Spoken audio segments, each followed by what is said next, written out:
Hello बच्चों, मैं हूं डीपी सिंह। आज आपके सामने लेकर के आया हूं इलेक्ट्रोकेमिस्ट्री का नया topic, electrode potential. Electrode potential.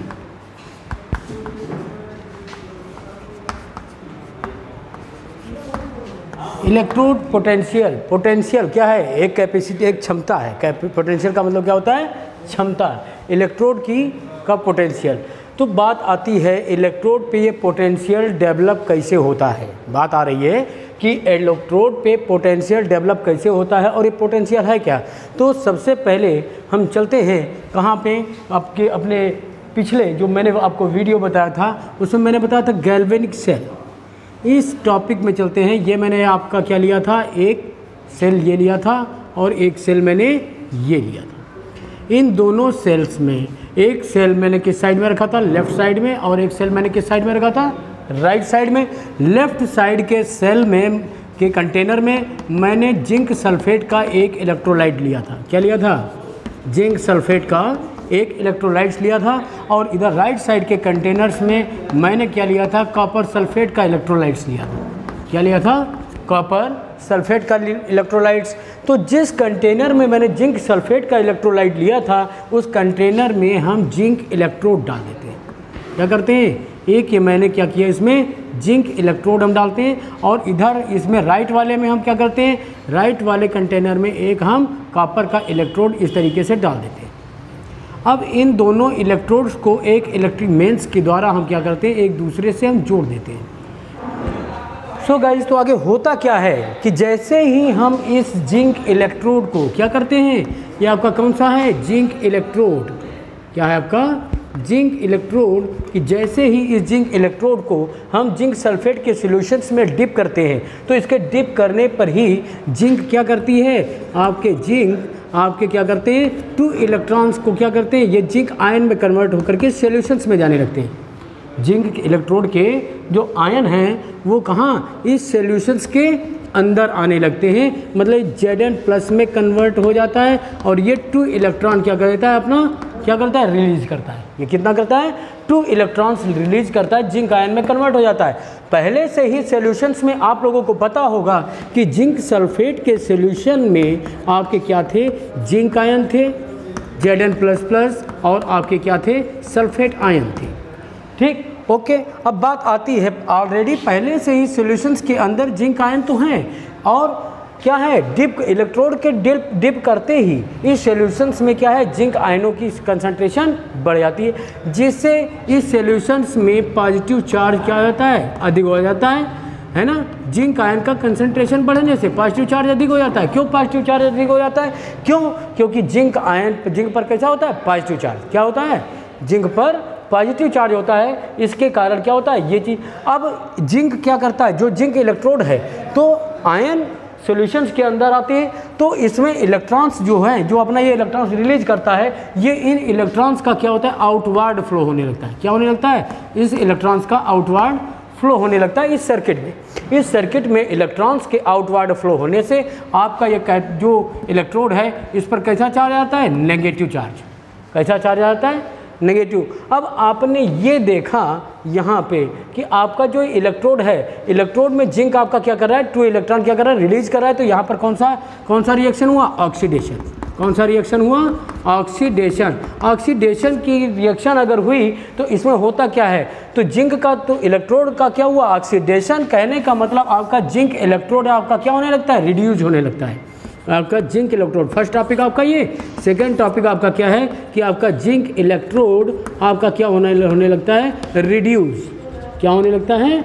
Reduce होने लगता है। मतलब जिंक इलेक्ट्रोड का वेट कम होने लगता है।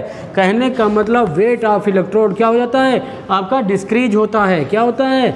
वेट ऑफ इलेक्ट्रोड आपका डिस्क्रीज होता है। ठीक है, वेट ऑफ इलेक्ट्रोड आपका क्या हो रहा है? डिस्क्रीज हो रहा है, कम हो रहा है, हल्का हो रहा है। इलेक्ट्रोड का वेट कम जा रहा है। अब बात आती है यहाँ पे, क्या बात आती है? इस चीज़ को आप ध्यान में दीजिएगा।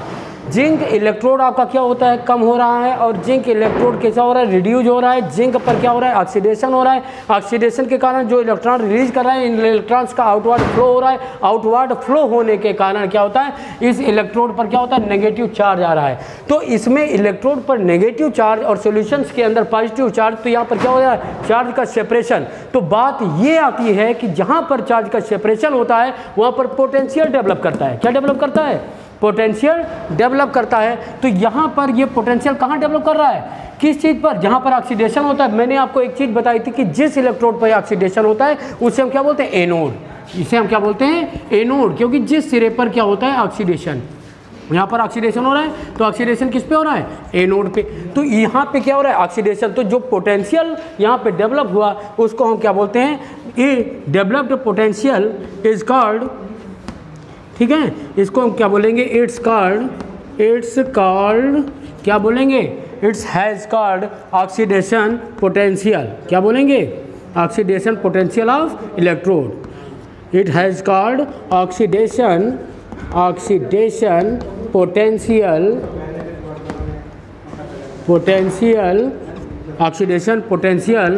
Of electrode.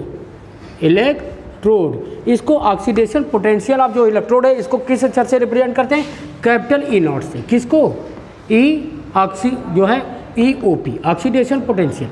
ये चीज़ आ गई, इसको हम क्या बोलते हैं, ऑक्सीडेशन पोटेंशियल। किसके कारण, चार्ज के सेपरेशन से। किसके कारण, चार्ज के सेपरेशन से। अब दूसरी ओर हम चलते हैं, कहाँ पे, राइट साइड में। कहाँ पे चलते हैं, इस राइट साइड में। देखते हैं राइट साइड में इलेक्ट्रॉन्स का फ्लो क्या हो रहा है, आउटवर्ड हो रहा है। तो यहाँ से इस सर्किट से इलेक्ट्रॉन्स आते हुए कहाँ जाते हैं, इस वाली जो है कापर की रॉड पे आ रहे हैं। कहाँ पे आ रहे हैं, इस कापर इलेक्ट्रोड पे, मतलब कापर की रॉड पे आ रहे हैं। तो रॉड पे जब इलेक्ट्रॉन्स आते हैं तो इस सॉल्यूशंस के अंदर, किसमें, सेकेंड वाले में, किसमें, सेकंड वाले आपके सेल में, राइट सेल में। कहने का मतलब आपके राइट सेल में क्या हो रहा है कि जो आपके कॉपर सल्फेट में उपस्थित जो कॉपर आयंस हैं वो इस जो है फ्लो हुए, आउटवर्ड फ्लो हुए जो इलेक्ट्रॉन्स आ रहे हैं वो इनवर्ड फ्लो होता है। यहाँ पे इलेक्ट्रॉन्स का क्या होता है, इनवर्ड फ्लो। यहाँ पर इलेक्ट्रॉन्स का आउटवर्ड मतलब बाहर की ओर फ्लो, और यहाँ इलेक्ट्रॉन्स का अंदर की ओर फ्लो। तो इनवर्ड फ्लो होता है। तो ये क्या करता है, 2 इलेक्ट्रॉन्स को गेन करके काय में कन्वर्ट हो जाता है, CuS मतलब मेटल में कन्वर्ट हो जाता है। तो ये रिएक्शन आपकी कौन सी हुई, रिडक्शन। क्या हुआ, रिडक्शन। मैंने ये चीज़ देखी थी कि जहाँ पर रिडक्शन होता है वो आपका क्या कहलाता है, कैथोड। वो आपका क्या कहलाता है, कैथोड। जिस सिरे पर क्या होता है, रिडक्शन, वो आपका क्या कहलाता है, कैथोड। अब बात ये आती है कि सॉल्यूशन में उपस्थित जो आपके कॉपर आयन थे, ये कॉपर आयन तो सीधे धीरे धीरे कहाँ जा रहे हैं, इस वाली रॉड पे, इलेक्ट्रोड पे कॉपर आयन धीरे धीरे जा रहे हैं, जिससे सॉल्यूशंस के अंदर कॉपर आयन का कंसंट्रेशन कम हो रहा है। कहने का मतलब सल्फेट आयन का कंसंट्रेशन बढ़ रहा है। सल्फेट आयन में कैसा चार्ज होता है, नेगेटिव चार्ज। इसलिए इस पूरे सॉल्यूशंस पे क्या आ जाता है, आपका नेगेटिव चार्ज आ जाता है। इस सॉल्यूशंस पे नेगेटिव चार्ज, और जब सॉल्यूशन पे नेगेटिव चार्ज तो इलेक्ट्रोड पे कैसा चार्ज आ जाता है, आपका पॉजिटिव चार्ज आता है। तो यहाँ भी क्या हुआ, चार्ज का सेपरेशन हुआ। क्या हुआ, चार्ज का सेपरेशन। और दूसरी चीज़ क्या होती है, यहाँ पर क्या होता है, इस इलेक्ट्रोड का क्या होता है, यहाँ पर क्या हो रहा है, रिडक्शन हो रहा है। क्या हो रहा है, रिडक्शन। तो रिडक्शन में आपका क्या हो रहा है, ये कॉपर आपका जो आयन है ये क्या हो रहा है, काहे में कन्वर्ट हो रहा है, कॉपर मेटल में। तो यहाँ पर क्या हो रहा है, वेट ऑफ इलेक्ट्रोड। पहली चीज़ आपका ये हो गया। सेकेंड पार्ट आपका क्या निकलता है, weight of electrode. Weight of electrode आपका क्या हो रहा है, इंक्रीज हो रहा है। वेट ऑफ इलेक्ट्रोड आपका क्या हो रहा है, इंक्रीज हो रहा है। मतलब इलेक्ट्रोड का वेट क्या हो रहा है, यहाँ पे बढ़ रहा है। यहाँ पे आपके राइट लेफ्ट वाले में इलेक्ट्रोड का वेट आपका कम हो रहा है, इसमें इलेक्ट्रोड का वेट बढ़ रहा है। पार्ट ऑफ क्या होता है, चार्ज ऑफ सेपरेशन के कारण। अब दूसरी चीज़ मैंने यहाँ पर आपकी ये चीज़ आ गई, तो इसको हम बोलते क्या हैं, यहाँ पर इस सेल पर क्या हो रहा है, रिडक्शन हो रहा है। क्या हो रहा है, रिडक्शन। किस पर, कैथोड पे। तो इस पर कैथोड पर क्या हो रहा है, रिडक्शन। तो इसको हम क्या बोलेंगे, तो इसको बोलेंगे इट हैज़ कॉल्ड, क्या इसको हम बोलेंगे, ठीक है, रिडक्शन पोटेंशियल ऑफ इलेक्ट्रोड। क्या बोलेंगे, रिडक्शन पोटेंशियल ऑफ इलेक्ट्रोड मतलब ERP। कहने का मतलब क्या बोलेंगे, रिडक्शन पोटेंशियल ऑफ इलेक्ट्रोड। क्या इसको बोलेंगे, रिडक्शन पोटेंशियल ऑफ इलेक्ट्रोड। तो बच्चों आपको ये चीज़ समझ में आ गई होगी। तो बात ये आती है, मैंने आपको गैल्वेनिक सेल में ये बताया था कि जब यहाँ पर चार्ज का क्या होता है, होने लगता है सेपरेशन, और इस सॉल्यूशंस में क्या होता है, पॉजिटिव चार्ज ज़्यादा हो जाता है और इसमें क्या हो जाता है, नेगेटिव चार्ज ज़्यादा हो जाता है। तो दोनों में चार्ज क्या हो जाते हैं, अलग अलग हो जाते हैं। तो इन दोनों सॉल्यूशंस को न्यूट्रलाइज करने के लिए हम क्या करते हैं, एक साल्ट ब्रिज यहाँ डाल देते हैं। क्या डाल देते हैं, एक साल्ट ब्रिज। इस साल्ट ब्रिज डालने पर दोनों सॉल्यूशंस क्या हो जाते हैं, न्यूट्रलाइज हो जाते हैं। न्यूट्रलाइज होने पर आपको पोटेंशियल बराबर ईएमएफ सेल का मिलने लगता है। तो बात आती है पूरे सेल का ईएमएफ। तो ईएमएफ हम कैसे निकालते हैं, बात आ रही है इसके ईएमएफ निकालने की। तो किसी भी, तो इसका जो पोटेंशियल हुआ इस वाले सेल का, तो आपका कौन सा, लेफ्ट वाले सेल का पोटेंशियल क्या कहलाया, आपका जो है इलेक्ट्रोड पोटेंशियल ऑफ किसका है, ऑक्सीडेशन पोटेंशियल ऑफ इलेक्ट्रोड। और इसका क्या कहलाया, जो है इलेक्ट्रोड पोटेंशियल ऑफ काहे का, रिडक्शन का। ठीक है, तो इन दोनों को हम क्या करते हैं, आपस में ऐड कर देंगे तो पूरे सेल का हमको क्या पता चल जाएगा, ईएमएफ। तो हम क्या पता करते हैं, इसका ईएमएफ। तो ईएमएफ हम क्या कैसे निकालते हैं, अब आप उस चीज़ को देख लीजिए कि ईएमएफ हम कैसे निकालते हैं। तो ईएमएफ निकालने के लिए हम क्या करते हैं, दोनों इलेक्ट्रोड के इलेक्ट्रोड पोटेंशियल को हम क्या कर देते हैं, ऐड कर देते हैं। तो यहाँ पे आया ईएमएफ, इलेक्ट्रोमोटिव फोर्स, मतलब वैद्युत वाहक बल। ये क्या होता है, पूरे सेल का क्या होता है, फोर्स होता है, इलेक्ट्रोड पोटेंशियल होता है किसका, पूरे सेल का। तो ईएमएफ इक्वल टू आपका क्या हो जाता है, ई किसका, इसका वाला कौन सा था, ऑक्सीडेशन हो रहा है इस वाले इलेक्ट्रोड पे, तो क्या हो जाएगा, ई ऑक्सीडेशन पोटेंशियल प्लस क्या हो जाएगा, इस वाले का रिडक्शन पोटेंशियल ऐड कर देंगे, ई आर पी। अब कहने का मतलब आईयूपीएसी कहती है कि किसी भी चीज़ का ऑक्सीडेशन पोटेंशियल जो होता है उसके जो है रिडक्शन पोटेंशियल का सेम क्या होता है, नेगेटिव होता है। तो कहने का मतलब ईओपी हम नहीं कहते, आईयूपीएसी कहती है। तो ईओपी इक्वल टू माइनस का क्या हो जाता है, ई आर पी। काय का हो जाता है, E R P reduction potential की। सपोज दैट ये ऑक्सीडेशन पोटेंशियल का है एनोड का। इसको हम क्या लिख लेते हैं, एनोड। इसको मैंने क्या कर दिया, एनोड। ये आपका क्या हो गया, कैथोड का।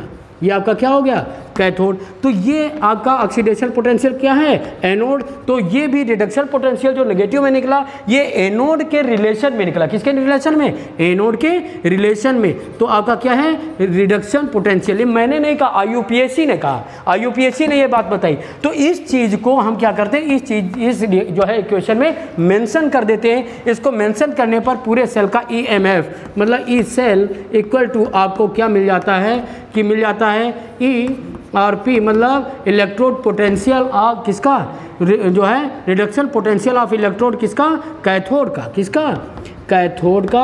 और इस पर प्लस मैंने कर दिया काहे का, रिडक्शन, माइनस क्या हो जाएगा आपका, रिडक्शन पोटेंशियल काहे का, एनोड का। ये आपका क्या हो गया, एनोड का। इस तरीके से आपको क्या हो गया, इस पूरे सेल का ईएमएफ आपको पता चल गया। अब आपका बात आती है ई सेल का ईएमएफ, तो आपको पता चल गया। अब ये ईएमएफ आपको सेल का पता चल गया। अब बात आती है कि दो चीज़ें, किसी भी सेल का ईएमएफ निकालने के लिए हम दो कंडीशन का प्रयोग करते हैं। एक होता है स्टैंडर्ड में और एक क्या होता है, नट्स इक्वेशन में। तो स्टैंडर्ड इलेक्ट्रोड पोटेंशियल और जो है ज्ञात करने के लिए हम क्या करते हैं, स्टैंडर्ड हाइड्रोजन इलेक्ट्रोड का उपयोग करते हैं, जिसे हम सी कहते हैं। बिना सी के कुछ नहीं होना, चाहे वो घर वाली सी हो, चाहे इसकी इलेक्ट्रोकेमिस्ट्री की सी हो, बिना सी के कुछ नहीं होने वाला। तो उस सी मतलब स्टैंडर्ड हाइड्रोजन इलेक्ट्रोड के लिए हम क्या करते हैं, इस जो है के द्वारा हम किसी सेल का स्टैंडर्ड जो है रिडक्शन पोटेंशियल हम पता करते हैं। क्योंकि इलेक्ट्रोकेमिकल सीरीज में जितने भी एलिमेंट आपके दिए होते हैं उनका सबका क्या निकला होता है, उनका सबका स्टैंडर्ड रिडक्शन पोटेंशियल आपका दिया होता है, और वो भी कैसा होता है, नेगेटिव में। तो ये चीज़ यहाँ पर क्या है, सी के द्वारा मेंशन करते हैं। अब जिस चीज़ की जिन चीज़ों का हम स्टैंडर्ड पोटेंशियल ज्ञात करते हैं उनके लिए कुछ कंडीशंस होती हैं। उनके लिए क्या होती हैं, कुछ कंडीशंस होती हैं। कंडीशंस में पहली चीज़ टेम्परेचर कितना होना चाहिए, 298 केल्विन की। तो आपने पहले पढ़ा कि आपका एनटीपी एसटीपी पे टेम्परेचर कितना होना चाहिए, 273, आपने पहले पढ़ा है। लेकिन बाद में आईयूपीएसी कह रही है कि इसका टेम्परेचर कितना होना चाहिए, 298, 25 डिग्री सेल्सियस टेम्परेचर में, मतलब रूम टेम्परेचर के अकॉर्डिंग होना चाहिए। मतलब ये हम नहीं कह रहे, ये कौन कह रही है, आईयूपीएसी कह रही है। इतना आपको मानना पड़ेगा। दूसरी चीज़ प्रेशर एटमॉस्फेयर प्रेशर कितना होना चाहिए, 1 atm का। कितना होना चाहिए, 1 atm या 1 बार का होना चाहिए।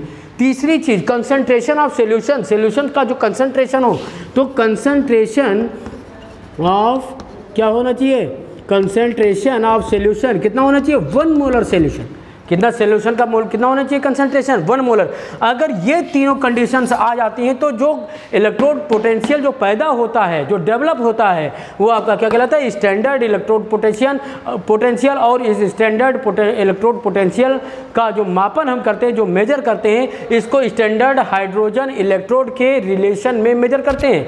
तो इस तरीके से मैंने आपको क्या बता दी, पूरे सेल का ईएमएफ बता दिया। अब मैं आपको नेक्स्ट वीडियोज में इसको आपको सी के बारे में बताऊंगा, स्टैंडर्ड हाइड्रोजन इलेक्ट्रोड के बारे में। Thank you, best of luck.